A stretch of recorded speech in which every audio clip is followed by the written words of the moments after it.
La situation du coronavirus au Cameroun est de plus en plus préoccupante. Au 31 mars 2020, le compteur affiche 193 cas diagnostiqués positifs par le ministère de la Santé publique.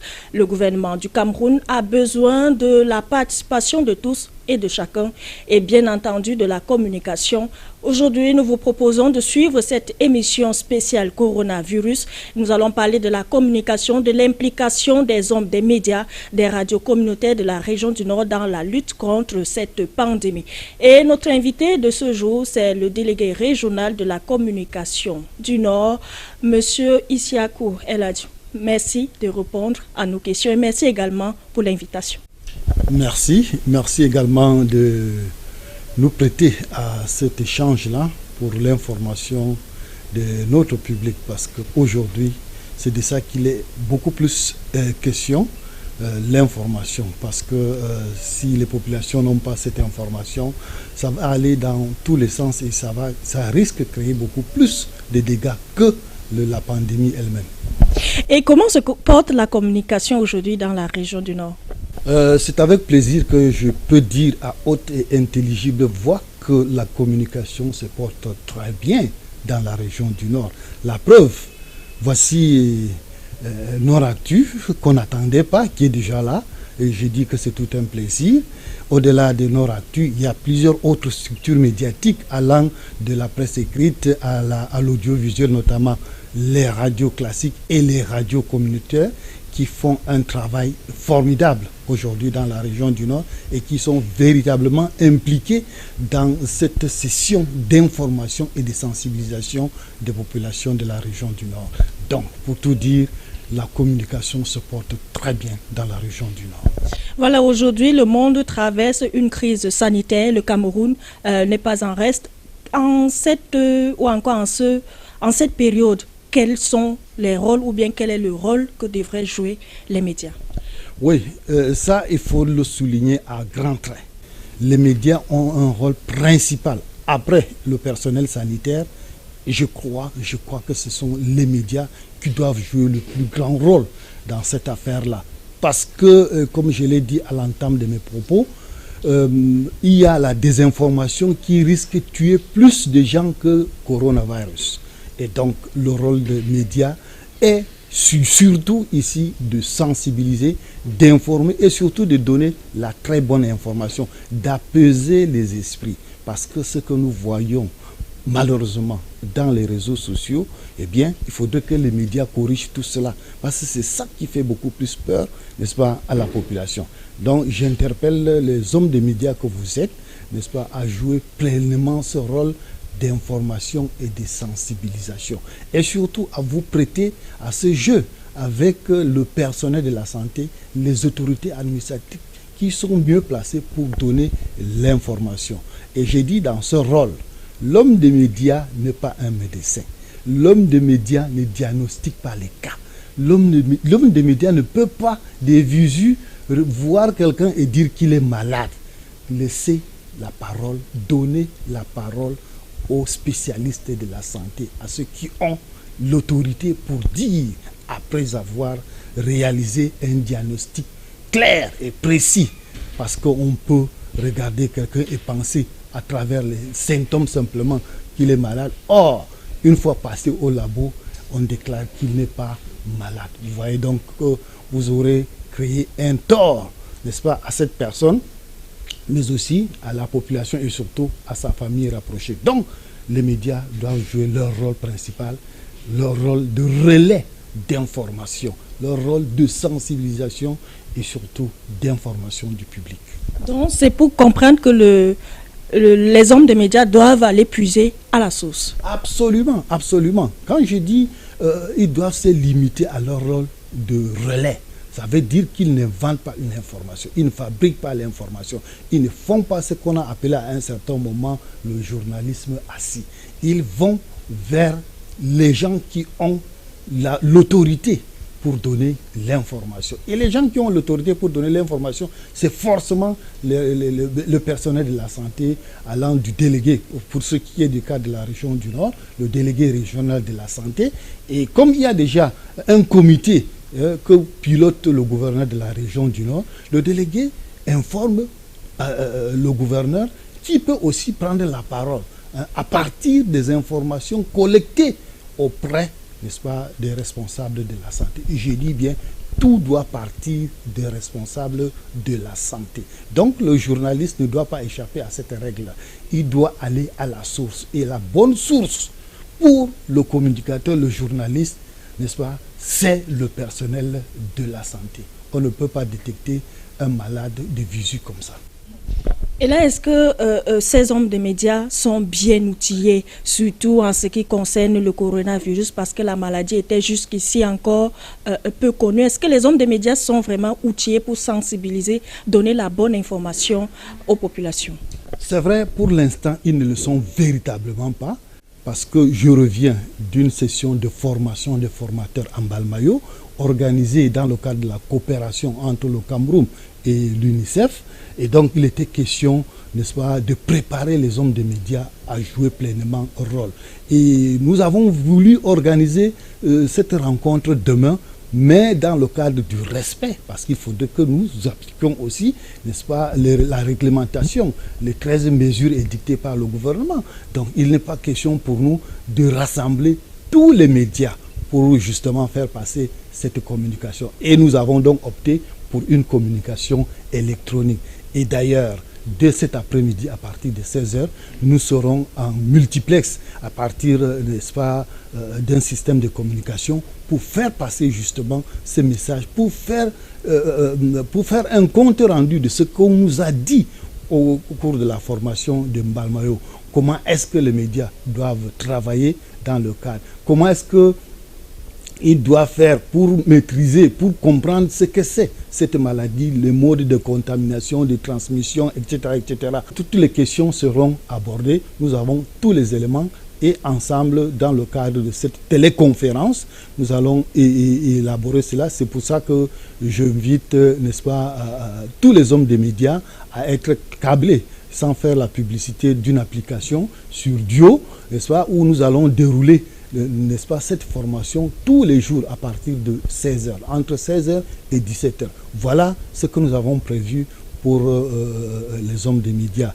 Et il faut relever que vendredi dernier déjà, la haute autorité de la région du Nord, qui est le gouverneur, a rassemblé son état-major et les sectoriels pour en parler et surtout, en ce qui concerne la communication, demander aux structures de communication déjà de revoir leur grille de programme afin d'accorder une part belle, n'est-ce pas, à la sensibilisation, surtout à l'information du public à travers les 13 mesures édictées par le gouvernement de la République. Donc, c'est un travail énorme qui nécessite forcément une formation, qui nécessite des échanges et qui nécessite une participation, une contribution de tout un chacun.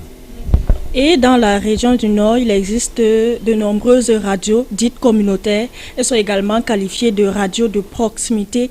Quels sont les types d'émissions que ces radios doivent produire et diffuser à l'attention des populations? Oui, les radios communautaires ont quelque chose de particulier. On les appelle très souvent, comme vous l'avez dit, les radios de proximité parce qu'elles sont très proches des populations.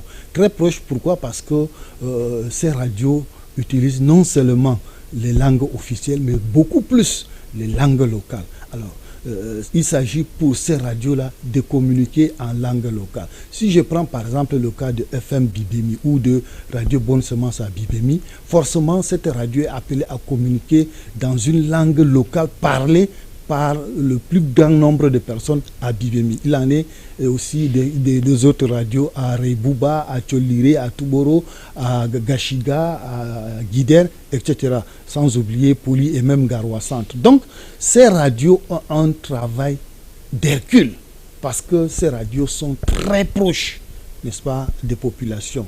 Et vous comprendrez pourquoi, parce qu'en réalité, ces radios sont des radios des populations. C'est pour cela qu'on les appelle des radios communautaires. Ce sont des radios des populations. Et la meilleure façon de faire passer un message, c'est de dire à quelqu'un ce qu'il doit comprendre en une langue qu'il maîtrise mieux.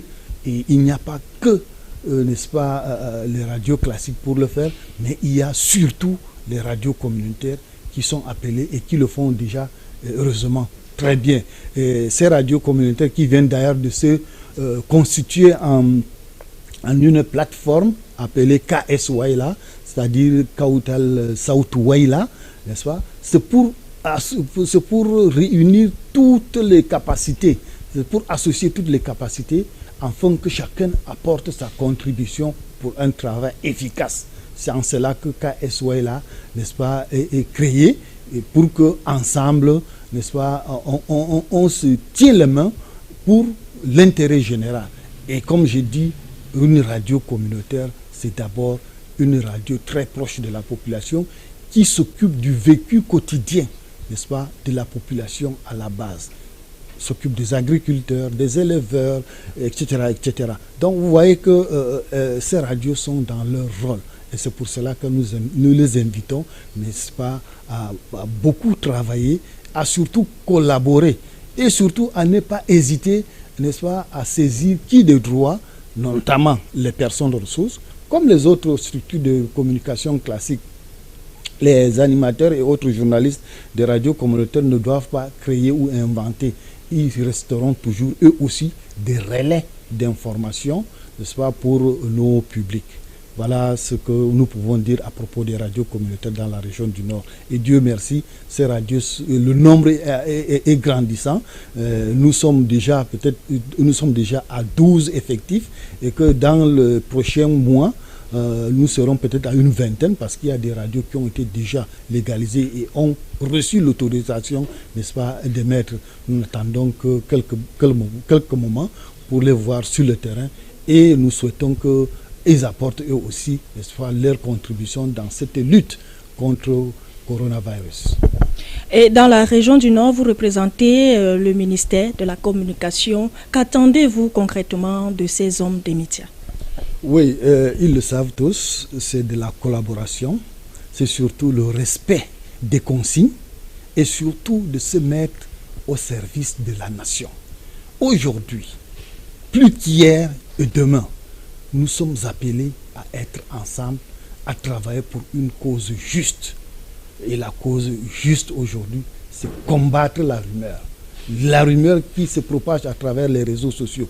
J'interpelle les hommes de médias à combattre ceux qui font de la désinformation à travers les réseaux sociaux.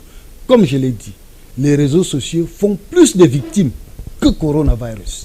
Donc il est question aujourd'hui de les combattre, n'est-ce pas, à travers les techniques que nous avons. Je sais que les journalistes, les communicateurs dans la région du Nord ont cette capacité-là. Et vous allez les combattre par tous les moyens et que l'ordre, n'est-ce pas, revienne dans le monde de la communication dans la région du Nord. Voilà ce que je demande, n'est-ce pas, à tous les confrères. Et c'est en quelque sorte des recommandations à l'endroit de ces différents médias. Oui, naturellement, c'est des recommandations, mais je voudrais pas m'écarter, n'est-ce pas, du processus, parce que c'est un travail d'équipe. Je me mets avec, n'est-ce pas, les hommes des médias pour faire ce travail. Donc, si vous voulez, c'est une recommandation à l'endroit des communicateurs, des journalistes et moi-même. Et comme on dit, je prends le devant et suivez-moi. Et pour finir, un message à l'endroit de la population en cette période de crise sanitaire? C'est de respecter, n'est-ce pas, les consignes des autorités administratives, de ne pas écouter les rumeurs. Parce que, comme je le dis toujours, ces rumeurs feront et font déjà d'ailleurs plus de victimes. Écoutez ce que le délégué régional de la santé du Nord vous dit en ce qui concerne la région du Nord. Écoutez d'abord les consignes du Premier ministre, chef de gouvernement, suffisamment, n'est-ce pas, diffusées à travers nos différentes zones de radio et de télévision. Et surtout, respecter ces consignes-là. Lorsqu'on dit ne voyagez pas quand ce n'est pas nécessaire, lorsqu'on dit éviter les attroupements de plus de 50 personnes, lorsqu'on dit se laver les mains toutes les heures avec de l'eau coulante et du savon, c'est de ça qu'il est question. Et c'est ça qu'on demande, n'est-ce pas, aux populations de respecter. Et lorsqu'on aura respecté tout cela, le Nord restera indemne de cette pandémie. Vivement que cela soit une réalité dans notre région. Merci, monsieur le délégué. Je vous remercie de cet honneur que vous me donnez de parler à la population, même comme je n'ai pas qualité, parce que je ne suis pas un élu du peuple, mais beaucoup plus de parler, n'est-ce pas, aux hommes des médias qui sont de relais, n'est-ce pas, pour ces populations-là. C'est une occasion vraiment importante, idoine, que Nord-Actu offre à la population du Nord, et je vous en félicite. Merci, monsieur le délégué. Merci également à vous de nous avoir suivis. On se donne rendez-vous la semaine prochaine.